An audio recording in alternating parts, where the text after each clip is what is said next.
Oke teman-teman, balik lagi dengan saya Fikri dan seperti biasa saya akan bereaction soal sepak bola Indonesia dan juga tanggapan komentar dari netizen soal sepak bola tanah air. Seperti apa tanggapan mereka? Mari kita simak sama-sama. Let's go.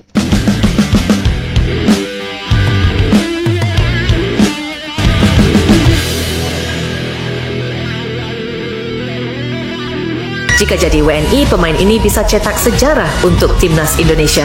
Bagi penggemar sepak bola Indonesia, siapakah dia orangnya? Mari kita simak saudara-saudara.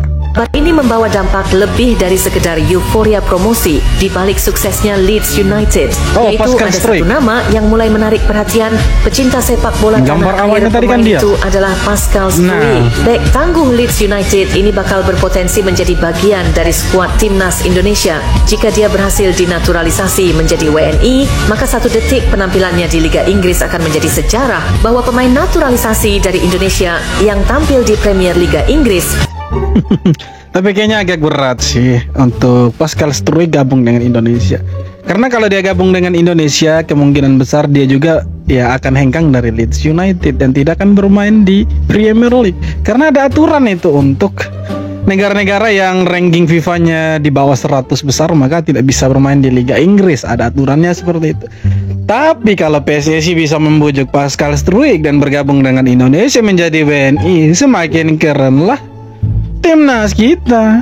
Dan tetangga kita yang baju kuning itu makin panas, makin iri. Bercanda. Silau lihat prestasi timnas Indonesia. Media Malaysia sadar sudah tidak zaman timnas isinya pemain lokal. Oh, jadi maksudnya harus naturalisasi gitu kan? Media Malaysia mengabarkan ya guys, karena melihat prestasi timnas Indonesia dengan pemain keturunan, akhirnya Malaysia meniru timnas Indonesia. Perlu diketahui sebelumnya, program pemain naturalisasi pemain keturunan ini sebelumnya sempat kontroversial. Banyak pengamat Malaysia dan netizen Malaysia menghujat timnas Indonesia. Tapi apalah daya, kemarin menghujat, sekarang meniru timnas Indonesia. Gara-gara timnas Indonesia sangat berprestasi di kancah internasional. Ini bak kemakan omongannya mereka sendiri ya guys. Sebelumnya menyindir program timnas Indonesia, sekarang amati, lihat dan tirui. Tapi prestasi timnas Indonesia melejit sampai ronde keempat babak kualifikasi Piala Dunia. Sedangkan Malaysia hanya di kualifikasi Piala Asia. Jadi gimana menurut kalian? Semoga tetangga kita ini bisa lolos ke Piala Asia lah. Karena kalau tidak lolos kesian mereka. Sudah naturalisasi banyak pemain dari Argentina, sampai-sampai dijuluki timnas PBB sama warganet Indonesia. Kalau tidak lolos Piala Dunia itu kan sayang sekali. Itu artinya Indonesia menjadi negara Asia Tenggara yang pertama lolos dan mungkin sendiri di sana. Tapi tenang, kayaknya ada Thailand, ada Vietnam, atau kemungkinan besar Malaysia nantinya. Tapi kita harus mendoakan supaya Malaysia bisa lolos ke sana. Kita harus mendoakan mereka sebagai tetangga yang baik, teman-teman. Setelah dibantai Malaysia 0-4, pengamat sepak bola Vietnam menyebut Harimau Malaya lebih unggul dari Indonesia. Menurutnya, Malaysia punya skuad yang lebih matang, lebih unggul, dan bermain langsung ala Eropa. Sehingga Indonesia akan kesulitan jika nanti harus melawan Malaysia. Namun, di tengah performa gemilang itu, pengamat Vietnam masih dibingungkan oleh asal-usul 5 pemain baru yang tiba-tiba bergabung di skuad Malaysia dan mempertanyakan proses di balik kedatangan mereka. Ya, biarkan saja mereka berbicara apapun. Intinya timnas kita masih lebih bagus dari timnasnya Vietnam, timnas Malaysia, apalagi Vietnam kan. Itu badutnya badut untuk Asia Tenggara itu. Jadi wajar kalau mereka punya pandit-pandit di sana itu melihat Indonesia dan membanding-bandingkan dengan negara mereka. Karena memang mereka itu tidak bisa meniru apa yang dibuat sama Indonesia. Selain naturalisasi, itu mereka akan tiru habis-habisan. Padahal baru kalahkan tim sesama ASEAN, media Malaysia sudah sesumbar negaranya disebut lebih mantap. Ketimbang timnas Indonesia, media Malaysia lebih mantap hanya gara-gara kasih kalah Vietnam. Itu pun setelah 10 tahun. sangat membanggakan negaranya yang disebut lebih baik ketimbang timnas Indonesia usai menaklukkan Vietnam. Padahal Harimau Malaya hanya mengalahkan tim sesama ASEAN. Iya, betul. Berbeda dengan timnas Indonesia yang justru telah melibas Arab Saudi, Bahrain dan China. Malaysia dicap lebih baik dari Indonesia. Bunyi judul artikel media Malaysia, Makan Bola. Kemenangan besar atas Vietnam tidak hanya meningkatkan moral Harimau Malaya, tetapi juga mengubah persepsi sepak bola regional. Tulis media Malaysia tersebut dikutip dari tv1news.com. Ya, boleh lah. Nanti ini kayaknya mereka mau ikut salah satu turnamen di Timur Tengah namanya CAF. Kayaknya seperti itu rumornya seperti itu, tapi belum ada pernyataan resmi dari FAM. Ya, tapi kalau mereka ikut itu, ya kita lihat nantilah apakah Malaysia bisa ya mengukir sejarah mengalahkan negara-negara Arab, atau justru nanti sana dia yang jadikan ayam sayur sama negara-negara Arab itu. Demi ranking FIFA ini, Pak. Debut Gianni Reinders bersama Manchester City langsung membuat Pep Guardiola geleng-geleng kepala melihat statistiknya. Keturunan Indonesia ini, bos. Jangan ragu, ini bukan keturunan yang sana-sana tuh, tetangga itu. Siapa? Malaysia. Keturunan Indonesia ini, bos. Dipasang sebagai starter dalam skema 4-1-4-1, Reinders menunjukkan ketenangan dan kecerdasan bermain. Ia mencatatkan 82 sentuhan, 92% akurasi operan dari 74 umpan, dan 1 umpan kunci. Dalam duel fisik pun ia tampil tangguh, memenangkan 2 dari 3 yang dihadapi. Hasilnya, Manchester City menang 2-0, dan Reinders bermain penuh selama 90 menit, beda dengan sesama debutan Ryan Cherki yang hanya bermain 1 jam. Pep Guardiola pun mengakui kualitasnya. Gianni Reinders bermain sangat bagus dan beradaptasi dengan luar biasa. Ya, semoga adiknya Eliano Reinders juga punya prestasi yang sama dengan dia punya kakak. Ya kan, supaya ketika kembali ke timnas itu gacor habis. Ya kan.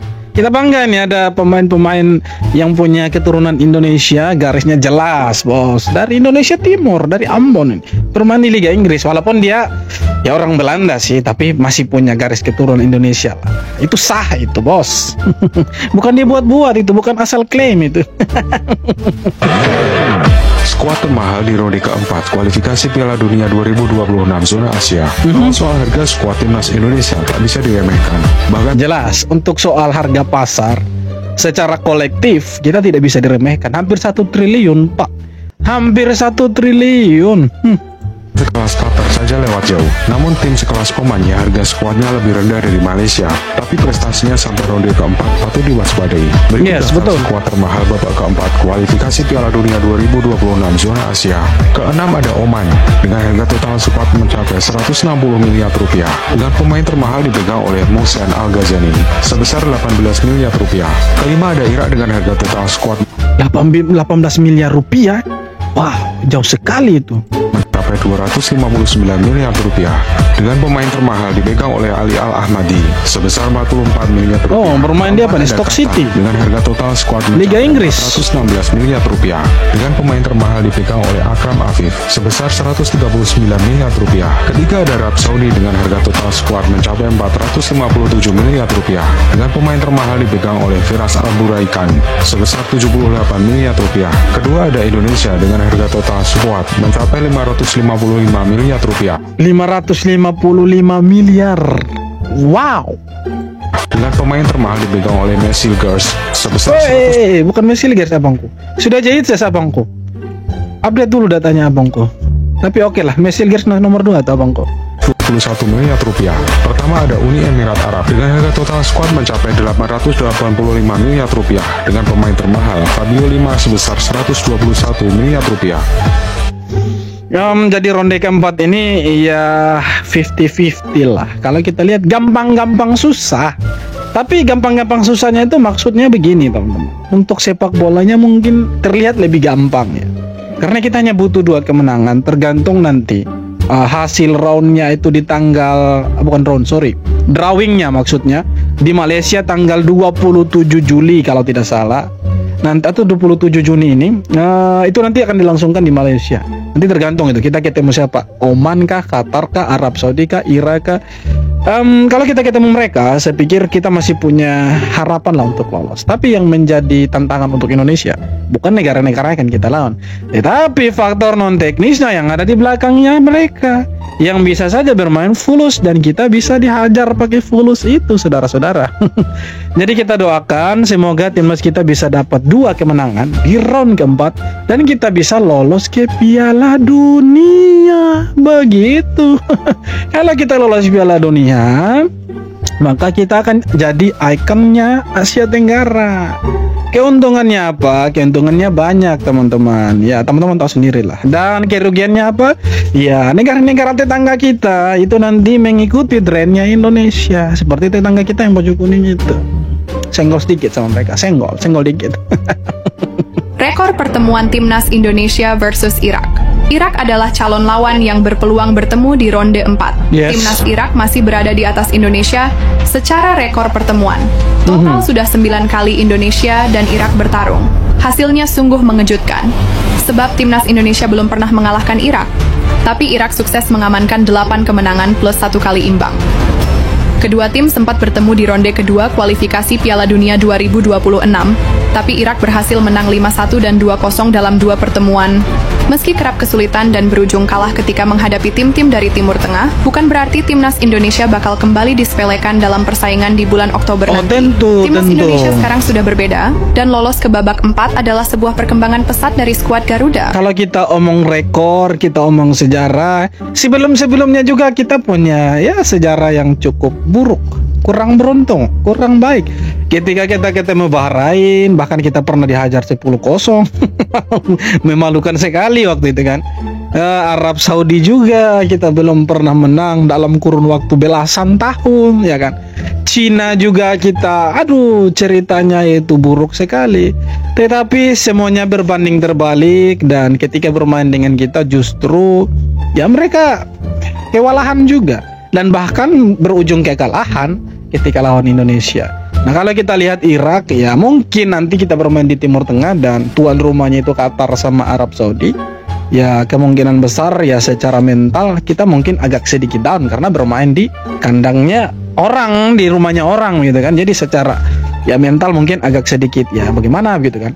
Tapi kalau kita lihat ya timnas Indonesia yang sekarang betul sudah berbeda. Beda jauh sekali, dan ya saya pikir kita ya, pasti mudah untuk mengalahkan mereka atau setidaknya imbang lawan mereka. Dan ya kita doakan sajalah semoga timnas kita bisa menang. Dan kalau kita bicara sejarah, sudahlah, mungkin kita selalu kalah dari mereka, tetapi kita sudah merubah sejarah itu, ceritanya sudah berbeda. Ya kan, Cina kita hajar tidak mampu buat apa-apa. Bahrain kita hajar, tidak mampu buat apa-apa. Arab Saudi pun kita dalam-dalam mereka di GBK. Main di kandangnya Bahrain kita imbang, harusnya kita menang ya kan, karena permainan mafia jadi imbang. Kita bermain di kandangnya Arab Saudi, kita bisa ya buat mereka jadi kerepotan.